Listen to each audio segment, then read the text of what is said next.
ओम शांति। आज साकार महावाक्य 7/1/2026। मधुर संतान माने केबे भी आईन को निज हाथ को निय नाही। जदि कहार भूल हेउछि तेबे बाबा को जणाई दियो। बाबा तांको सावधानी देबे। प्रश्न, बाबा केउ कॉन्ट्रैक्ट अर्थात ठिका नहीं? उत्तर, पिलामानंकर अवगुण को समाप्त करिवार ठिका एकमात्र बाबा ही नहीं।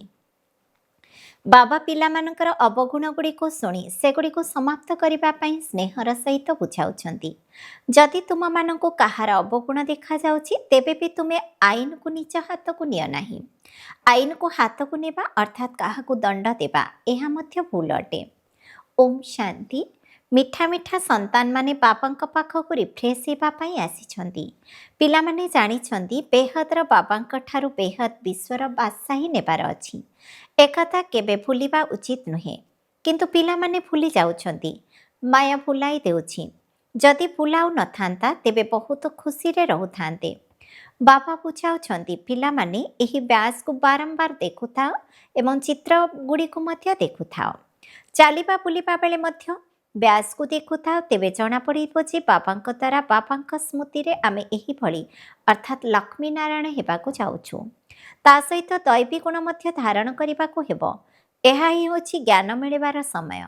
बाबा कहउछंती मिठा मिठा संतान माने बाबा राति दिन मिठा मिठा कहि चलिछंती। पिलामाने कहि परिबे नाही मिठा मिठा बाबा। कहिबा तो उभयंको दरकार, कारण उभय मिठा अटंती ना। से हेले बेहदर बाप दादा, किंतु केही केही एभली देह अभिमानी थांती सेमाने केवल शिव बाबा को ही मिठा मिठा कहि थांती। केही केही तो क्रोध रे आसी केबे केबे बाप दादा को मध्य किछि ना किछि कहि देउछंती। जदि बाबा को कहिलो तेबे दादा को मध्य कहिलो, कथा तो गोटिए। केबे ब्राह्मणी उपरे केबे निज निज भितर मध्य नाराज होई जाउछंती। तेणु बेहदर बाबा आसी पिलामानंको शिक्षा देउछंती। गाँ गहली रे मध्य बहुत पिला अछंती। बाबा समस्तंको चिठी लेखि थांती। तुम पई अभियोग आसीछि, तुमे क्रोध करूछ, तेबे बाबा सेमानंको देह अभिमानी बोली कहिबे। बाबा समस्तंको कहउछंती पिलामाने देही अभिमानी हुआ, किंतु समस्तंको अवस्था तळ उपर हेउछि। सेथिरे मध्य माया जदि काहाकू समर्थ बा शक्तिशाली देखिथाए ता सहित ही लड़ाई करिथाए। महावीर हनुमानक पाई मध्य देखाइछंती जे माया तांको मध्य हलाइबा पाई चेष्टा करिथिला। वास्तव रे एही समय ही माया समस्तंकर परीक्षा नहीं थाए। माया ठारू हार जीत समस्तंकर हेउछि। एही लड़ाई रे स्मृति विस्मृति सब होई थाए। जे जेते स्मृति रे रही थांती निरंतर जोगयुक्त होई रहिबार चेष्टा करि थांती सेही माने भल पद पाई परिबे। बाबा आसिछंती पिलामानंकु पाठ पढ़ाइबा पाई एवं एबे पढ़ाउछंती मध्य। तेणु श्रीमत अनुसारे चालिबाकु हेबो, कारण श्रीमत अनुसारे चालिले ही श्रेष्ठ हेबो। एथिरे काहा उपरे बिगिड़िबार कौनसी कथा नाही। बिगिड़िबा अर्थात क्रोध करिबा। जदि केही किछि भूल करूछंती तेबे बाबांकु जणाई देबा दरकार। निजे काहाकु किछि कहिबा उचित नुहे। ताहा जेमिति आईन को हाथ को नेबा अटे। सरकार मध्य काहाकू आईन को हाथ को नेबाकू दिए नाही। केही जदि काहाकू मुथ मारिले तेबे तांकू सी मुथ मारी पारिबो नाही। सी थाना रे रिपोर्ट करिबो, पुणी तांको उपरे मकदमा चालिबो। एठारे मध्य केबे काहाकू सम्मुखरे किछि भी कहिबा उचित नुहे। से कथा बाबा को कह। एकमात्र बाबा ही समस्तंको सावधानी देइथांती। बाबा तांको बहुत मिठा उपाय बताइबे, मिठा भाव रे शिक्षा देबे, किंतु केही केही देह अभिमान रे आसी निजर ही पद कम करि देइथांती। तेबे निजर क्षति करिबा कौन दरकार। सेथिपई जेते दूर संभव बेहद बाबा को बहुत स्नेहर सहित मने पकाई चल, कारण बाबा विश्वर बादशाही देउछंती। सेथिपई दैवी गुण मध्य धारण करिबा को हेबो। काहार निंदा करिबा उचित नुहे। देवता माने काहार निंदा करिथांती कि, किंतु एमिति केतेक पिला अछंती जे माने निंदा करिबा बिना रही परिबे नाही। सबु कथा तुमे माने बाबा को कह, तेबे बाबा बहु स्नेह रे बुझाइबे, नचेत समय नष्ट होई थाए। तुमे माने काहार निंदा करिबा परिवर्ते बाबा को मने पकाओ, तेबे बहुत बहुत उपकार हेबो। काहा सहित मध्य वाद विवाद न करिबा बहुत भल। तुमे पिला माने एबे निज हृदय रे अनुभव करूछ आमे नुआ दुनियार राजत्व स्थापन करूछु। तेणु मन भितर केते निशा रहिबा दरकार। ମୁଖ୍ୟ କଥା ହେଲା ଯୋଗ ଏବଂ ଦୈବୀ ଗୁଣ। ପିଲାମାନେ ତ ସୃଷ୍ଟିଚକ୍ରକୁ ମନେ ପକାଉଛନ୍ତି, ତାହା ତ ସହଜରେ ମନେ ପଡ଼ିବ। ଏହା 84 ଜନ୍ମର ଚକ୍ର ଅଟେ ନା। ତୁମକୁ ସୃଷ୍ଟିର ଆଦି ମଧ୍ୟ ଅନ୍ତର ସମୟ ସୀମାର ଜ୍ଞାନ ଜଣାଅଛି। ତେଣୁ ଅନ୍ୟମାନଙ୍କୁ ମଧ୍ୟ ବହୁତ ସ୍ନେହର ସହିତ ପରିଚୟ ଦେବା ଦରକାର। ବେହଦର ବାବା ଆମକୁ ବିଶ୍ୱର ମାଲିକ କରୁଛନ୍ତି, ରାଜଯୋଗର ଶିକ୍ଷା ଦେଉଛନ୍ତି। ବିନାଶ ମଧ୍ୟ ସମ୍ମୁଖରେ ଉପସ୍ଥିତ। ଏହା ସଙ୍ଗମ ଯୁଗ ଅଟେ, ଯେତେବେଳେ କି ନୂଆ ଦୁନିଆର ସ୍ଥାପନା ଏବଂ ପୁରୁଣା ଦୁନିଆର ବିନାଶ ହେଉଛି। ସେଥିପାଇଁ ବାବା ପିଲାମାନଙ୍କୁ ସାବଧାନ କରି ଚାଲିଛନ୍ତି। ସିମର ସିମର ସୁଖ ପାଓ, କଲହ କ୍ଲେଶ ମିଟେ ସବ ତନକେ। ଅର୍ଥାତ୍ ବାବାଙ୍କୁ ମନେ ପକାଇଲେ ସବୁ କଷ୍ଟ ଦୂର ହୋଇଯିବ। ଅଧାକଳ୍ପ ପାଇଁ ସବୁ କଷ୍ଟ ସମାପ୍ତ ହୋଇଯିବ। ବାବା ସୁଖଧାମର ସ୍ଥାପନା କରୁଛନ୍ତି। ମାୟା ରାବଣ ପୁଣି ଦୁଃଖଧାମ ସ୍ଥାପନା କରୁଛି। ଏକଥା ମଧ୍ୟ ତୁମେମାନେ ପୁରୁଷାର୍ଥର କ୍ରମ ଅନୁସାରେ ଜାଣିଛ। ବାବାଙ୍କର ପିଲାମାନଙ୍କ ପ୍ରତି ଆରମ୍ଭରୁ କେତେ ସ୍ନେହ ରହିଛି। ବାବାଙ୍କୁ ଜଣାଅଛି, ଯେଉଁ ପିଲାମାନେ କାମ ଅଗ୍ନିରେ ବସି କଳା ଅର୍ଥାତ୍ ବିକାରୀ ହୋଇଯାଇଛନ୍ତି, ସେମାନଙ୍କୁ ମୁଁ ଗୋରା ଅର୍ଥାତ୍ ପବିତ୍ର କରୁଛି। ବାବା ତ ଜ୍ଞାନର ଭଣ୍ଡାର। ପିଲାମାନେ ଧୀରେ ଧୀରେ ସେହି ଜ୍ଞାନକୁ ଗ୍ରହଣ କରୁଛନ୍ତି। କିନ୍ତୁ ମାୟା ସମସ୍ତଙ୍କୁ ଭୁଲାଇ ଦେଉଛି, ଖୁସି ଆସିବାକୁ ଦେଉନାହିଁ। ବାସ୍ତବରେ ପିଲାମାନଙ୍କର ଦିନକୁ ଦିନ ଖୁସିର ପାରଦ ଚଢ଼ି ରହିବା ଦରକାର। ସତ୍ୟଯୁଗରେ ସମସ୍ତଙ୍କର ପାରଦ ଚଢ଼ି ରହିଥିଲା। ଏବେ ପୁଣି ଯୋଗର ଯାତ୍ରା ଦ୍ୱାରା ଖୁସିର ପାରଦକୁ ଚଢ଼ାଇବାକୁ ହେବ। ତାହା ମଧ୍ୟ ଧୀରେ ଧୀରେ ଚଢ଼ିବ। ହାର ଜିତ୍ ହୋଇ ପୁଣି ପୁରୁଷାର୍ଥର କ୍ରମ ଅନୁସାରେ କଳ୍ପ ପୂର୍ବ ଭଳି ନିଜର ପଥ ପାଇଯିବ। ବାକି ସମୟ ତ ସେତିକି ଲାଗିବ ଯାହା କଳ୍ପ କଳ୍ପ ଲାଗି ଆସିଛି।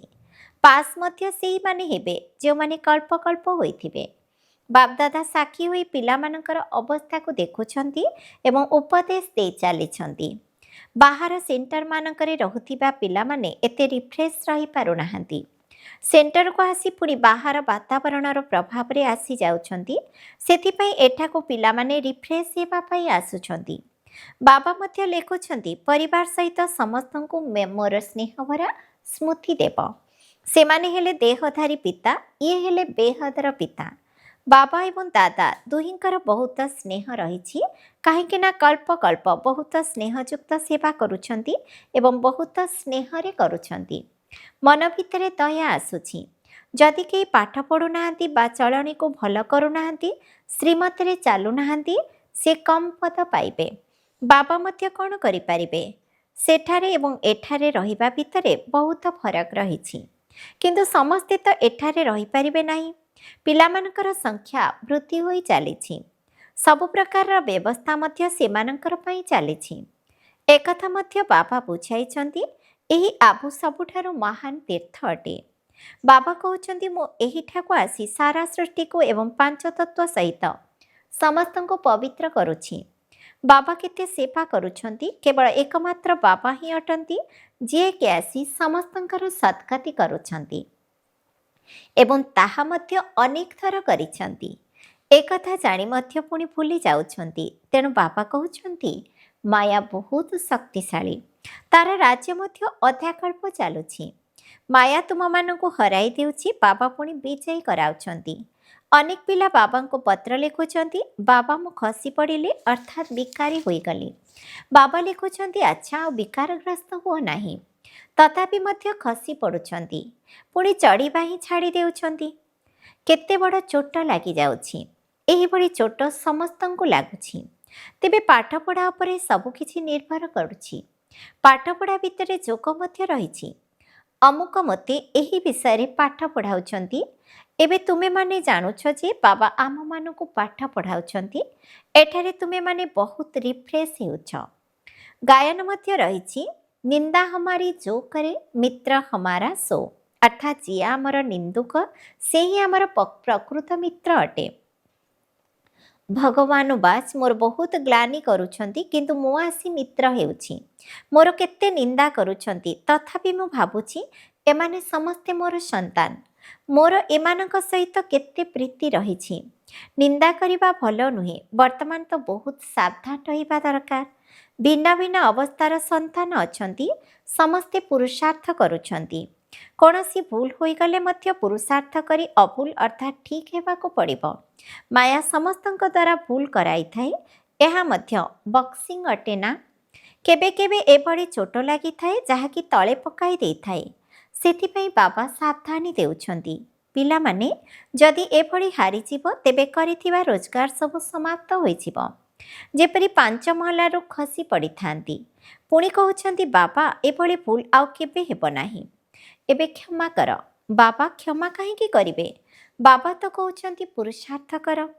ବାବା ଜାଣିଛନ୍ତି ମାୟା ବହୁତ ଶକ୍ତିଶାଳୀ, ବହୁତଙ୍କୁ ହରାଇବ। ତେବେ ଟିଚରଙ୍କର କର୍ତ୍ତବ୍ୟ ହେଲା ଭୁଲ ଉପରେ ଶିକ୍ଷା ଦେଇ ଅଭୁଲ କରାଇବା। ଏମିତି ନୁହେଁ ଯେ କିଏ ଯଦି ଭୁଲ କରିଦେଲେ ତେବେ ତାଙ୍କର ସେଇ ଭୁଲ ସବୁବେଳେ ହେଉଥିବ। ନା, ଭଲ ଗୁଣର ଗାୟନ କରାଯାଇଥାଏ, ଭୁଲର ଗାୟନ କରାଯାଏ ନାହିଁ। ଅବିନାଶୀ ବୈଦ୍ୟ ତ ଏକମାତ୍ର ବାବା ହିଁ ଅଟନ୍ତି। ସେ ଚିକିତ୍ସା କରିଦେବେ। ତୁମେ ପିଲାମାନେ ଆଇନକୁ କାହିଁକି ନିଜ ହାତକୁ ନେଉଛ? ଯେଉଁମାନଙ୍କ ଭିତରେ କ୍ରୋଧର ଅଂଶ ଥିବ ସେମାନେ ଗ୍ଲାନି ହିଁ କରିଚାଲିବେ। ସୁଧାରିବାର କାମ ହେଲା ବାବାଙ୍କର, ତୁମର ନୁହେଁ। କାହା ଭିତରେ କ୍ରୋଧର ଭୂତ ଅଛି? ଯଦି କେହି କାହାର ନିନ୍ଦା କରୁଛନ୍ତି ତେବେ ତାହା ହେଲା ଆଇନକୁ ନିଜ ହାତକୁ ନେବା। ଏହାଦ୍ୱାରା ସେ ସୁଧୁରିବେ ନାହିଁ, ଆହୁରି ମଧ୍ୟ ଅପଡ଼ ହୋଇଯିବ, ସମ୍ବନ୍ଧ ଖରାପ ହୋଇଯିବ। ସବୁ ପିଲାଙ୍କୁ ସୁଧାରିବା ପାଇଁ କେବଳ ଜଣେ ବାବା ଅଛନ୍ତି। ଆଇନକୁ ହାତକୁ ନେଇ କାହାର ନିନ୍ଦା କରିବା ଏହା ବହୁତ ବଡ଼ ଭୁଲ। କିଛି ନା କିଛି ଅବଗୁଣ ତ ସମସ୍ତଙ୍କ ଭିତରେ ଅଛି। ସବୁ ସମ୍ପୂର୍ଣ୍ଣ ତ ହୋଇନାହାନ୍ତି। କାହା ଭିତରେ କ'ଣ ଅବଗୁଣ ସବୁ ରହିଛି ସେସବୁକୁ ବାହାର କରିବାର ଠିକା ବାବା ନେଇଛନ୍ତି। ଏହା ତୁମମାନଙ୍କର କାମ ନୁହେଁ। ଯଦି ପିଲାମାନଙ୍କର ଦୋଷ ଦୁର୍ବଳତା ବାବା ଶୁଣିଥାନ୍ତି ତେବେ ତାକୁ ବାହାର କରିବା ପାଇଁ ତାଙ୍କୁ ବହୁ ସ୍ନେହର ସହିତ ବୁଝାଇଥାନ୍ତି। ଏବେ ପର୍ଯ୍ୟନ୍ତ ସମ୍ପୂର୍ଣ୍ଣ କେହି ହୋଇନାହାନ୍ତି। ସମସ୍ତେ ଶ୍ରୀମତ ଅନୁସାରେ ନିଜକୁ ସୁଧାରୁଛନ୍ତି। ସମ୍ପୂର୍ଣ୍ଣତା ଶେଷ ସମୟରେ ହେବେ। ଏବେ ସମସ୍ତେ ପୁରୁଷାର୍ଥୀ ଅଟନ୍ତି। ବାବା ସର୍ବଦା ଅଟଳ ରହିଥାନ୍ତି ଏବଂ ପିଲାମାନଙ୍କୁ ସ୍ନେହର ସହିତ ଶିକ୍ଷା ଦେଇ ଚାଲିଛନ୍ତି। ଶିକ୍ଷା ଦେବା ବାବାଙ୍କର କାମ। ତେବେ ତା ଉପରେ ଚାଲିବା ନ ଚାଲିବା ତାହା ହେଲା ତାଙ୍କର ଭାଗ୍ୟ। ଏଭଳି କରିବା ଦ୍ୱାରା ପଦ କେତେ କମ୍ ହୋଇଯାଇଥାଏ। ଶ୍ରୀମତରେ ନ ଚାଲିବା, କିଛି ବି ଭୁଲ କରିଦେବା, ଏହାଦ୍ୱାରା ପଦଭ୍ରଷ୍ଟ ହୋଇଯାଇଥାଏ। ପୁଣି ମନ ଭିତରେ ଭିତରେ ଘାରି ହୋଇଥାଏ, ମୁଁ ଏହି ଭୁଲ କରିଛି, ତେଣୁ ମୋତେ ବହୁତ ମେହନତ କରିବାକୁ ପଡ଼ିବ। ଯଦି କାହାର କିଛି ଅବଗୁଣ ଅଛି ତେବେ ତାହା ବାବାଙ୍କୁ ଶୁଣାଇବାକୁ ହେବ। ତାଙ୍କୁ ୟାକୁ ତାକୁ ଶୁଣାଇବା ଏହା ଦେହ ଅଭିମାନ ଅଟେ। କିନ୍ତୁ କେହି ବାବାଙ୍କୁ ସ୍ମରଣ କରୁନାହାନ୍ତି। ଅବ୍ୟଭିଚାରୀ ହେବା ଦରକାର ନା? କେବଳ ଜଣକୁ ଅର୍ଥାତ୍ ବାବାଙ୍କୁ ଶୁଣାଇଲେ ସେ ତୁରନ୍ତ ସୁଧୁରିଯିବେ। ଏକମାତ୍ର ବାବା ହିଁ ସମସ୍ତଙ୍କୁ ସୁଧାରିଥାନ୍ତି। ବାକି ତ ସମସ୍ତେ ହେଲେ ଅସଜଡ଼ା। କିନ୍ତୁ ମାୟା ଏମିତି ଯିଏକି ସମସ୍ତଙ୍କ ମୁହଁକୁ ବୁଲାଇ ଦେଇଥାଏ। ବାବା ନିଜ ଆଡ଼କୁ ମୁହଁ କରାଇଥାନ୍ତି, ମାୟା ପୁଣି ବୁଲେଇ ଦେଇ ନିଜ ଆଡ଼କୁ କରିଦେଇଥାଏ। ବାବା କେବଳ ଆସିଛନ୍ତି ପିଲାମାନଙ୍କୁ ସୁଧାରି ମନୁଷ୍ୟରୁ ଦେବତା କରିବା ପାଇଁ। ବାକି ଏଠି ସେଠି କାହାର ନାମ ବଦନାମ କରିବା ଏହା ବେନିୟମ କାର୍ଯ୍ୟ ଅଟେ। ତୁମେମାନେ ଶିବ ବାବାଙ୍କୁ ସ୍ମରଣ କର। ବିଚାର ମଧ୍ୟ ତାଙ୍କ ପାଖରେ ହୋଇଥାଏ ନା? କର୍ମର ଫଳ ମଧ୍ୟ ବାବା ହିଁ ଦେଇଥାନ୍ତି। ଯଦିଓ ଡ୍ରାମାରେ ନିର୍ଦ୍ଧାର୍ଯ୍ୟ ଅଛି, କିନ୍ତୁ କାହାର ନାମ ତ ନିଆଯିବ ନା? ବାବା ତ ପିଲାମାନଙ୍କୁ ସବୁ କଥା ବୁଝାଉଛନ୍ତି। ତୁମେମାନେ କେତେ ଭାଗ୍ୟଶାଳୀ। ତୁମ ପାଖରେ କେତେ ଅତିଥି ଆସୁଛନ୍ତି। ଯାହାଙ୍କ ପାଖକୁ ବହୁତ ଅତିଥି ଆସିଥାନ୍ତି ସେ ବହୁତ ଖୁସି ହୋଇଥାନ୍ତି। ତେବେ ସେମାନେ ସନ୍ତାନ ମଧ୍ୟ ଅଟନ୍ତି ତ ଅତିଥି ମଧ୍ୟ ଅଟନ୍ତି। ଟିଚରଙ୍କର ବୁଦ୍ଧିରେ ତ ଏହି କଥା ରହିଥାଏ ଯେ ମୁଁ ପିଲାମାନଙ୍କୁ ଏମାନଙ୍କ ଭଳି ଅର୍ଥାତ୍ ଲକ୍ଷ୍ମୀନାରାୟଣଙ୍କ ଭଳି ସର୍ବଗୁଣ ସମ୍ପନ୍ନ କରିବି। ଡ୍ରାମାର ପ୍ଲାନ୍ ଅନୁସାରେ ବାବା ଏହା ଠିକା ହିଁ ନେଇଛନ୍ତି। ପିଲାମାନଙ୍କୁ ମୁରଲି ମଧ୍ୟ କେବେ ମିସ୍ କରିବା ଉଚିତ ନୁହେଁ। ମୁରଲିର ହିଁ ତ ଗାୟନ ରହିଛି ନା? ଗୋଟିଏ ବି ମୁରଲି ମିସ୍ କରିବା ଅର୍ଥ ସ୍କୁଲରେ ଅନୁପସ୍ଥିତ ହୋଇଯିବା। ଏହା ହେଉଛି ବେହଦ ବାବାଙ୍କର ସ୍କୁଲ। ଏଠାରେ ତ ଗୋଟିଏ ଦିନ ମଧ୍ୟ ମିସ୍ କରିବା ଉଚିତ ନୁହେଁ। ବାବା ଏଠାକୁ ଆସି ପାଠ ପଢ଼ାଉଛନ୍ତି। ଦୁନିଆରେ କାହାକୁ ଏକଥା ଜଣା ନାହିଁ। ସ୍ୱର୍ଗର ସ୍ଥାପନା କିପରି ହେଉଛି ଏକଥା ମଧ୍ୟ କେହି ଜାଣିନାହାନ୍ତି। ତୁମେମାନେ ସବୁ କିଛି ଜାଣିଛ। ଏହା ଅସରନ୍ତି ରୋଜଗାର ଜମା କରିବାର ପାଠପଢ଼ା। ଏହାଦ୍ୱାରା ଜନ୍ମ ଜନ୍ମାନ୍ତର ପାଇଁ ମିଳିଯାଇଥାଏ।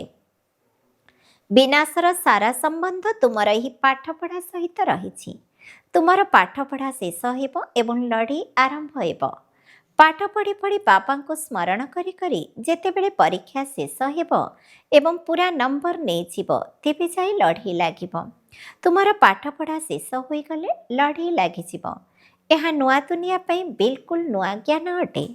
ସେଥିପାଇଁ ବିଚାରା ମନୁଷ୍ୟମାନେ ଦ୍ୱନ୍ଦ୍ୱରେ ପଡ଼ୁଛନ୍ତି। ଆଚ୍ଛା, ମିଠା ମିଠା ଶିଖିଲଧେ ସନ୍ତାନମାନଙ୍କ ପ୍ରତି ମାତା ପିତା ବାପଦାଦାଙ୍କର ମଧୁର ସ୍ନେହ ସମ୍ପନ୍ନ ଶୁଭେଚ୍ଛା ଏବଂ ସୁପ୍ରଭାତ। ଆତ୍ମିକ ପିତାଙ୍କର ଆତ୍ମିକ ସନ୍ତାନମାନଙ୍କୁ ନମସ୍ତେ। ଆମ ଆତ୍ମିକ ସନ୍ତାନମାନଙ୍କର ମଧ୍ୟ ଆତ୍ମିକ ପିତାଙ୍କୁ ନମସ୍ତେ। ନମସ୍ତେ ବାବା, ନମସ୍ତେ। ଧାରଣା ପାଇଁ ମୁଖ୍ୟ ସାରାଂଶ 1 ନମ୍ବର, କାହାର ଅବଗୁଣକୁ ଦେଖି ତାର ନିନ୍ଦା କରିବାର ନାହିଁ। ଏଠି ସେଠି କାହାର ଅବଗୁଣକୁ ଶୁଣାଇବାର ନାହିଁ। ନିଜର ମିଠା ସ୍ୱଭାବକୁ ମଧ୍ୟ ଛାଡ଼ିବାର ନାହିଁ। କ୍ରୋଧରେ ଆସି କାହା ସହିତ ମୁହାଁମୁହିଁ ହେବାର ନାହିଁ। 2 ନମ୍ବର, ସମସ୍ତଙ୍କୁ ସୁଧାରିଲା ବାଲା ଏକମାତ୍ର ବାବା ହିଁ ଅଟନ୍ତି। ସେଥିପାଇଁ ଏକମାତ୍ର ବାବାଙ୍କୁ ହିଁ ସବୁ କଥା ଶୁଣାଇବାର ଅଛି। ଅବ୍ୟଭିଚାରୀ ହେବାର ଅଛି। ମୁରଲି ଶୁଣିବା କେବେ ବି ବନ୍ଦ କରିବାର ନାହିଁ। ବରଦାନ, ସର୍ବଦା ସାଥୀ ପଣିଆର ସ୍ମୃତି ଏବଂ ସାକ୍ଷୀ ସ୍ଥିତିର ଅନୁଭବ କରୁଥିବା ଶିବମୟୀ ଶକ୍ତି ସ୍ୱରୂପ ଯୁଗଳ ମୂରତ ହୁଅ। ଯେପରି ଆତ୍ମା ଏବଂ ଶରୀର ଉଭୟ ଏକାଠି ରହିଛନ୍ତି। ଯେତେ ଦିନ ପର୍ଯ୍ୟନ୍ତ ଏହି ସୃଷ୍ଟି ଉପରେ ପାଠ ଚାଲିଥିବ, ସେ ପର୍ଯ୍ୟନ୍ତ ଅଲଗା ହୋଇପାରିବେ ନାହିଁ। ସେହିପରି ଶିବ ଏବଂ ଶକ୍ତି ଉଭୟଙ୍କର ସେତିକି ନିବିଡ଼ ସମ୍ବନ୍ଧ ରହିଛି। ଯେଉଁମାନେ ସର୍ବଦା ଶିବମୟୀ ଶକ୍ତି ସ୍ୱରୂପ ସ୍ଥିତିରେ ସ୍ଥିତ ହୋଇ ରହୁଛନ୍ତି, ସେମାନଙ୍କର ଲଗନରେ ମାୟା ବିଘ୍ନ ପକାଇ ପାରିବ ନାହିଁ। ସେମାନେ ସର୍ବଦା ସାଥୀପଣିଆର ଏବଂ ସାକ୍ଷୀ ସ୍ଥିତିର ଅନୁଭବ କରିଥାନ୍ତି। ଏଭଳି ଅନୁଭବ କରିଥାନ୍ତି ଯେପରିକି କେହି ସାକାର ରୂପରେ ସାଥୀରେ ଅଛନ୍ତି। ସ୍ଲୋଗାନ, ନିର୍ବିଘ୍ନ ଏବଂ ଏକର ସ୍ଥିତିର ଅନୁଭବ କରିବା ପାଇଁ ଏକାଗ୍ରତାର ଅଭ୍ୟାସ କର। ଅବ୍ୟକ୍ତ ଇଶାରା, ଏହି ଅବ୍ୟକ୍ତି ମାସରେ ବନ୍ଧନମୁକ୍ତ ହୋଇ ଜୀବନମୁକ୍ତ ସ୍ଥିତିର ଅନୁଭବ କର। ବର୍ତ୍ତମାନ ସମୟରେ ନିଜକୁ ମୁଁ ଟିଚର ଅଟେ, ମୁଁ ବିଦ୍ୟାର୍ଥୀ ଅଟେ, ମୁଁ ସେବାଧାରୀ ଅଟେ, ଏହିଭଳି ଭାବିବା ପରିବର୍ତ୍ତେ ଅମୃତ ବେଳାଠାରୁ ଏହି ଅଭ୍ୟାସ କର ଯେ ମୁଁ ଶ୍ରେଷ୍ଠ ଆତ୍ମା ଉପରୁ ଅବତରିତ ହୋଇଛି ଏହି ପୁରୁଣା ଦୁନିଆରେ ପୁରୁଣା ଶରୀର ଦ୍ୱାରା ସେବା କରିବା ପାଇଁ। ମୁଁ ଆତ୍ମା ଅଟେ, ଏହି ପାଠକୁ ଏବେ ଆହୁରି ପକ୍କା କରିଦିଅ। ମୁଁ ସେବାଧାରୀ ଅଟେ, ଏହି ପାଠ ତ ପକ୍କା ଅଟେ, କିନ୍ତୁ ମୁଁ ଆତ୍ମା ସେବାଧାରୀ ଅଟେ। ଏହି ପାଠକୁ ଯଦି ପକ୍କା କରିଦେବ ତେବେ ଜୀବନମୁକ୍ତ ହୋଇଯିବ। ଓମ୍ ଶାନ୍ତି।